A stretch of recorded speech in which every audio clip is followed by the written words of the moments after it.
Alright, so SDS dropped another banger with all these brand new postseason cards. I'm going to have to grind my butt off. It'll take probably about 30 minutes. I go over the brand new diamonds, as these are 8 new diamonds that are in the game. They're really awesome, and a lot of them are really usable. I think that pretty much all of these cards are budget beasts, and they're all pretty usable. I love the Max Muncie card. I also love the Ozzy Albies card, as I feel like he's really good and might be a little bit slept on. I'm going to go over not only the cards, the stats, the hype between all of these cards, but I'm also going to be going over how to finish the postseason moments, as I'm pretty good at moments. I've been doing this for a long time, so I'm going to give you like my little tips and how I think you should go about these things. Before we get into the video, if you guys will hit that like button, hit that sub button. We're growing every single day, and we're almost at 500 subs. Let's get right into the video. Alright, so today, MLB The Show decided to just drop another banger and a ton of the championship series. Now, these cards look nuts. We're going to be going over some of them that I think are pretty good, and so we're going to be doing this. And I'm also going to be going over the moments and how to do that. So I probably already talked about this a little bit, but let's get into some of these cards, as they're honestly insane. The big guy out of all of this is going to be second baseman Ozzy Albies. I know that the stats probably aren't going to jump off the board for you guys, but this card's going to be one that's just really amazing. Ozzy Albies has a really good swing as a switch hitter that he's going to play above his stats. A lot of switch hitters play way above their stats. The 87 fielding is good, and the 69 arm is good enough for second base. Nothing crazy, but this is an awesome little budget beast that they dropped us for just playing the moments. I feel like this is a really good card. Another one of these guys, there's the Max Muncie. The Max Muncie I really love because he's one of the only second basemen in the game. I know he's labeled as a first baseman, but his secondary is second. I recommend trying him out at second base. That has big pop. I mean, Max Muncie last year in his, I think it was a home run derby card, but I may be wrong. It might have been a postseason card. He had mad pop against right and left. This card also has the same thing, and he just absolutely rakes, as this card's going to be disgusting. I think he's going to be a lot of fun. I like Max Muncie's swing. He's good against righties and lefties. Doesn't really have a hitch. Kind of really just a slow, steady swing. And it's just a really good swing. I really like it. He's going to be a lockdown at second base. And you could put him at third, but I recommend second base if you're going to use this Max Muncie card. I think he's going to be nuts. Michael Brantley, he always has a good swing. Looks kind of similar to his other like 96 prime card. But this is a good card. 111 vision pops out to me. Great swing, nice and smooth. That big contact with pretty average power for an outfielder. I'd feel like 90-86. It's good power. Good fielding left with gold defense on left. That's going to do really well for you. The one caveat is 39 speed. That kind of hurts a little bit, I'm not going to lie, as I think he's probably the third best guy. A lot of these guys, I'm not going to go over every single one of them, but Manuel Margot looks decent. If you got a Rays theme build, that's going to be a pretty cool, like, all-time little just card in general. Not anything that's going to pop out the stats. This guy won't take anybody's position on your team. 95 fielding, that's pretty cool for a center fielder. So if you want someone who can absolutely just dominate out there, Manuel Margot, he might be your guy. The arm's not really necessarily amazing, but 80 speed will do the job with 95 fielding. He'll get those pretty cool catches, and I think it's going to be a pretty good card. The Jock Peterson, it kind of surprised me a little bit. I think that Jock Peterson is someone who's pretty good. He's going to be probably a bench bat for a lot of you guys against righties. Nice, smooth swing. If you wanted to start him at left field or first base, I would consider platooning him. So if they're throwing a righty, then you definitely have him. But if he has a lefty, I would switch him out off the beginning of the game. That's just kind of how I would go over it with Jock Peterson. I think that he's not bad at all, but I just don't think he's of that thing. Charlie Morton, he kind of intrigues me a little bit. I'm not going to lie. Sinker, cutter, splitter, main curveball. The only thing is his sinker, cutter are towards the bottom, so you guys got to remember that he's going to have less control of those pitches. Just kind of something that goes on. And that I don't really like throwing sinker, cutter guys who aren't primary sinker, cutter guys. I don't really like people with a primary curveball, but Charlie Morton, he might be glitchy. You know, I didn't really think Adam Wainwright was going to be that good last year, and he was disgusting, so I've been wrong about these cards before.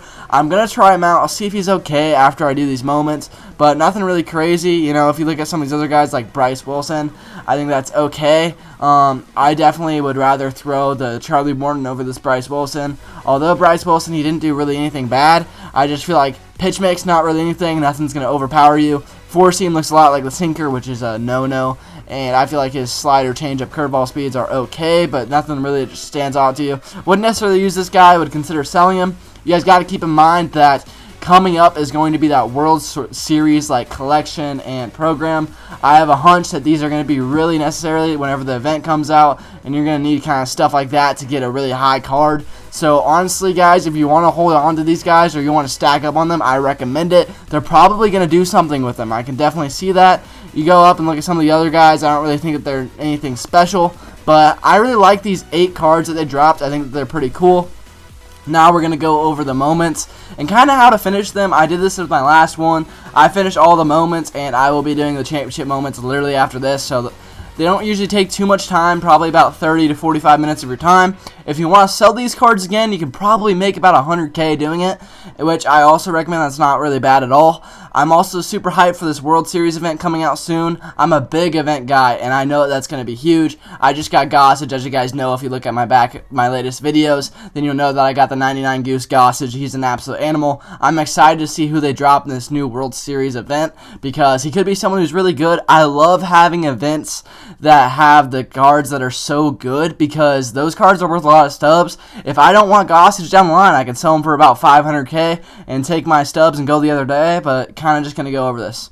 So save 2 games, don't give up a run. My tips for this moment would necessarily kind of just be you want to pitch out of the strike zone, pitch different to a computer than you are going to pitch to a real person. Do not throw high sinkers to the computer as they'll probably get railed because you got to pitch to the computer like you're pitching in a real game of baseball. It's kind of weird, but throw pitches way out of the zone, sliders away that are even further outside the zone. You're going to get chases on that type of stuff where you would never get a chase maybe in Diamond Dynasty or not as likely to.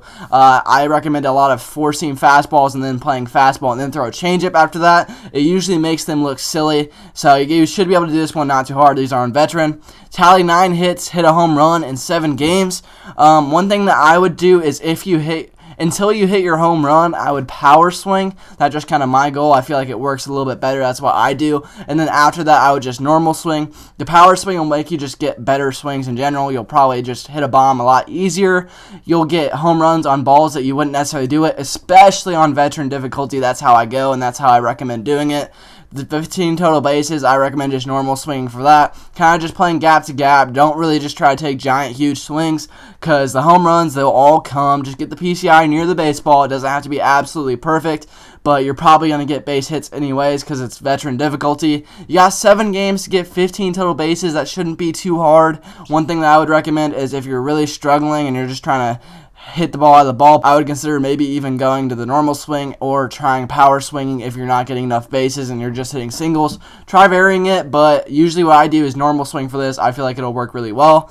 Pitch 5 innings, another thing, like I said, this is on All-Stars, so it'll be a little bit difficult, but for those strikeouts, you want to throw balls that are literally nowhere near the strike zone, that aren't touchable. They're going to swing at it. I promise you, I've done it a million times before. I'm a moment grinder, was last year, am this year, and basically you're just going to want to throw way outside the zone, and it'll help you just get these outs, get these strikeouts. 5 innings, strike out 5 batters, don't give up a run. Giving up a run, one thing that I recommend, just don't throw a ton of strikes.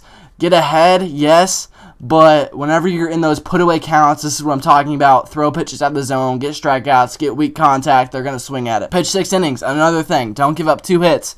It's going to seem like this is a really hard moment, but the thing about it is if you do what I say, you're around the strike zone, but you throw away, you get putouts, you get strikeouts. It's not going to be that hard. This is on veteran difficulty. Keep in mind, it's going to be a lot easier than it looks. I know that 2 hits in 6 innings sounds like, oh, I can't do that. It's going to be really hard. Trust me, it'll be easy. You just got to go over it. It'll be okay.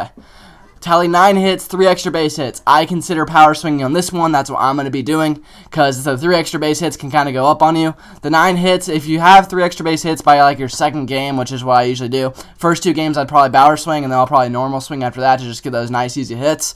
And I feel like you're going to get extra base hits by power swinging in the first couple games. That's what I'm going to do. 7 games, 9 hits, not that hard, not that difficulty. If you need really help with all this, just consider a hitting tips video. You can watch that, look that up. Big just PCI things. Kind of just work on some things, and you can. For this moment, I think that you should just power swing with it. Like I said before, power swing. It's tally 7 bases in 1 game. Honestly, I recommend power swinging. I'm just gonna say it. 7 total bases is a lot. You're probably gonna need a tank for that.